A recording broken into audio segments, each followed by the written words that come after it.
Welcome, everyone, to another episode of the Open Minds Show. I'm your host, Christopher Balkaran, who's trying to inject a level of moderate discourse in our increasingly politically polarizing world.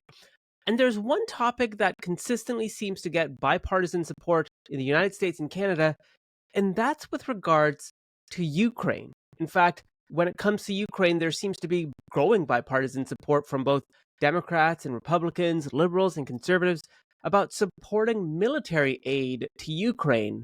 This despite so many Americans and Canadians in public opinion polls shifting towards reducing military expenditures and spending that money back here at home.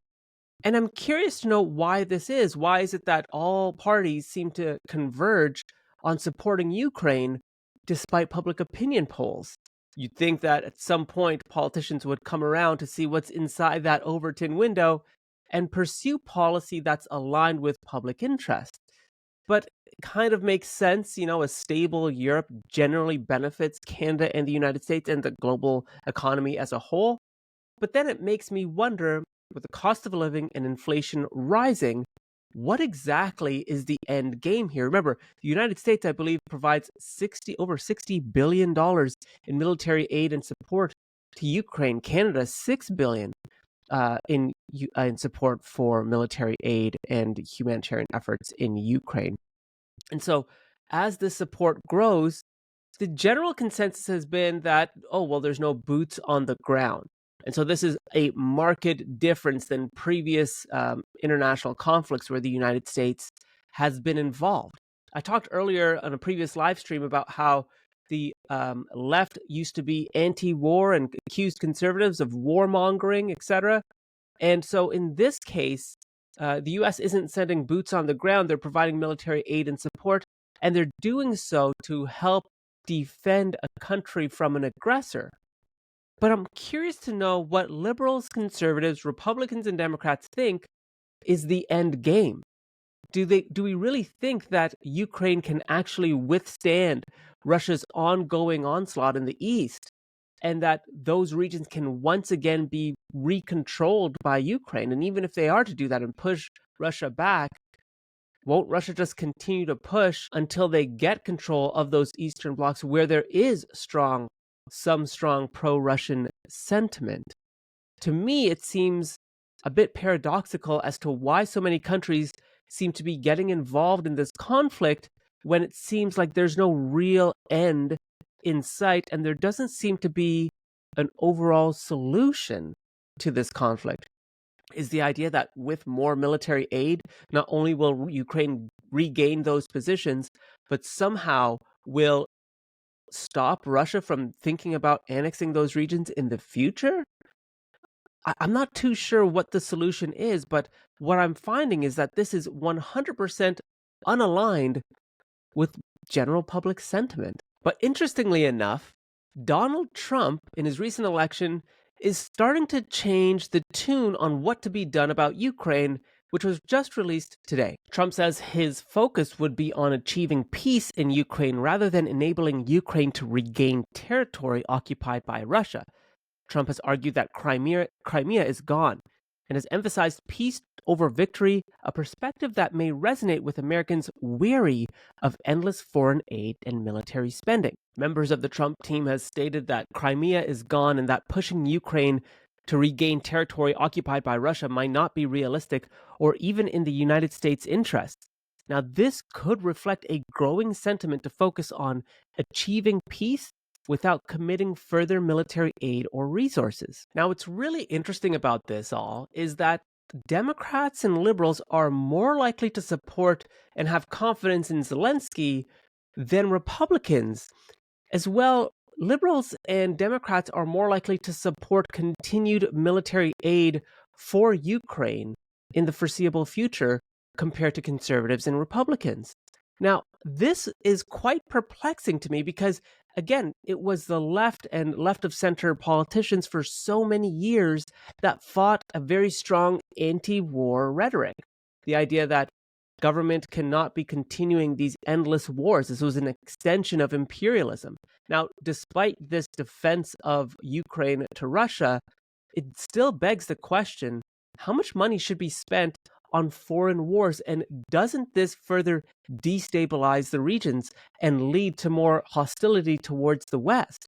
These are arguments not of mine, but these were arguments put forward by prominent left-leaning thinkers, Noam Chomsky, Naomi Klein, so many other prominent left-leaning thinkers of the 90s and early 2000s talked very much about the foreign policy by the United States in particular, being an extension of US imperialism. And public sentiment is changing. In the United States, shortly after the invasion, about 40% of Americans said the US wasn't providing enough support to Ukraine.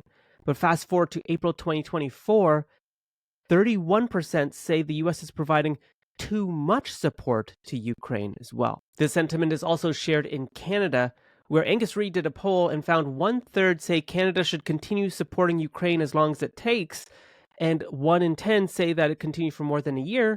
But yet 30% of Canadians polled are uncertain, and 20% say the war should end now with a negotiation for peace initiated by Ukraine, and 5% want Canada to end its support. So with growing Americans and Canadians believing that domestic issues should now take priority, this now presents a major dilemma to political leaders. What motivates them to keep supporting Ukraine in the face of growing dissatisfaction with the regular public? And are they defending democracy, or are there other forces at work? And does Trump's position now represent a shift that's more aligned with public sentiment, perhaps, than previous liberal, conservative, Republican, and Democrat leaders? You know, when you think of $60 billion to Ukraine, and you think about what that money could be spent on, liberals and conservatives face a dilemma. For example, liberals in the United States could expand healthcare access, which aligns with their core values. In the United States, an additional $10 billion could expand Medicaid in states that haven't adopted it yet. This would cover millions more Americans, and another 10 billion could fund things like mental health services that have historically been underfunded, and particularly with gun laws and mass shooting issues in the United States, expanded mental health coverage could actually be very beneficial to the country. In Canada, $10 billion could be used to help the surgical backlogs we have in our public healthcare system, expanding veterans' health access. This is something that would align with many conservative values, and these are the trade-offs that politicians are making to support Ukraine in the current conflict. And it's certainly not just healthcare. What about housing? In any major city in the United States and Canada, housing costs keep going up and up and up. In fact, here in downtown Toronto, I believe the average cost of a one-bedroom apartment or condo is about $2,500 a month. Now, Canada could allocate billions of dollars more towards affordable housing, or to help build more housing for those in the low and middle income communities. As well, conservatives may want to emphasize infrastructure repair, bolstering the infrastructure rebuilding of bridges and roads, rural infrastructure needed to access remote and isolated communities. There's also possibilities for that money to be used to end or to reduce cost of living. $20 billion could be used to direct payments for low-income families in both Canada and the United States in response to rising food and fuel costs. These are the trade-offs we make with supporting Ukraine in the fight against Russia. And by the way, folks, this reinforces what Thomas Sowell and others said. There are no solutions. There's only trade-offs. So as we continue to fund Ukraine, we're actually saying no to all of these initiatives I've just laid out. And so the reason why I bring all of this up is because I've seen this market shift from liberals towards supporting war abroad, more so now than ever. A study from the Watson Institute and Brown University said that conflicts like these typically generate billions of dollars in revenue for defense companies. Again, this is not my opinion, but this has been widely studied by Naomi Klein in particular, specifically about defense contracts.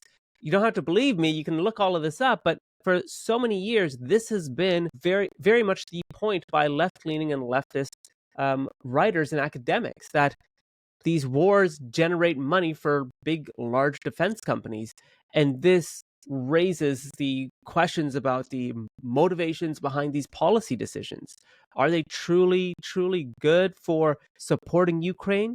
Or are they making sure that certain defense contracts are being signed so that these companies can continue? And then, of course, there's issues on grain production. We have to remember that Ukraine is a top exporter of grain to the rest of the world. But interestingly enough, Ukraine is also one of the top countries in the world who most of its land is in the hands of private landowners, interestingly enough. And you think about this, but a destabilized grain market in Ukraine naturally bolsters grain production from Canada, the United States, Russia, Argentina, other places around the world. So if Ukraine's grain market was functioning at 100%, that would actually potentially reduce the global price for grain as well. Now, I don't know if this is necessarily the case as to why the conflict continues, but there is something to be said about global grain prices and the fact that Ukraine and its grain production actually shows that it is a competitor to some of the world's largest grain exporters, including Canada, including Russia, that could pose a very real threat to the grain market. So all of this said, I'd love to know what you think about why we are continue to support Ukraine against Russia, given everything that I've mentioned. I think it's interesting to see that the left has taken on a position of continuing to support Ukraine through military aid in particular. And I also think it's interesting that conservatives and Republicans generally align with this thinking, despite the public sentiment turning on that type of support in these growing uncertain economic times. You'd think that conservatives perhaps would be more fiscally conservative with spending, but it seems in more recent times they seem to be okaying tens of billions of dollars to Ukraine. But let me know what you think. Do you think this convergence on policy is in fact a real consideration that we should be worried about here in the West? Or do you think this is something that generally people agree with and there isn't a debate, nor should there be? Let me know in the comments below, and thank you again for watching another episode of Open Minds.